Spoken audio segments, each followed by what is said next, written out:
כולנו חלק ממכונת המהפכה העולמית. זה מהכלל. בתוך העולם הזה יחיה האדם החדש. אדם ערכי, אדם נאור, אדם מה זה היה? אמא! חברים, נראה לי שיש כאן ילד.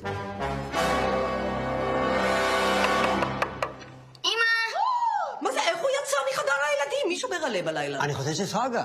שרגא בחליבות. אולי חדווה. אני חדווה. נכון. איך קורה דבר כזה באמת? הרי השומר יש לו תפקיד אחד בלבד. לוודא שאף אחד מהם לא יצא החוצה. גם זה קשה מדי. אוי ואבוי. אמא, אין לי חלום רע.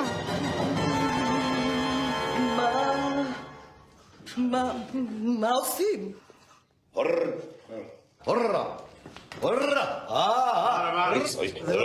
זה לא טוב מה שאתם עושים, אני חושב שאני יודע מה צריך לעשות, אני הייתי בפתרונות בחדר ילדים, אני חושב שאני יודע מה צריך לעשות. ראש לקיר! ראש לקיר, אני אמרתי לך! בואי נע, תראה את זה. תראה, אתה רואה את זה? היי סע. בואי נע. היינו חבר'ה, תסתכלו על עצמנו, מה קורה לנו, למען השם? הוא בסך הכל ילד קטן. אנחנו 5 מבוגרים, אנחנו הרבה יותר חזקים ממנו. זה נכון.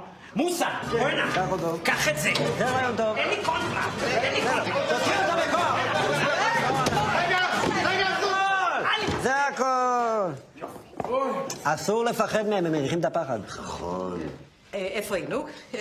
איפה היינו? כן, כן. עולם ערכי! עולם של שלום ושוויון!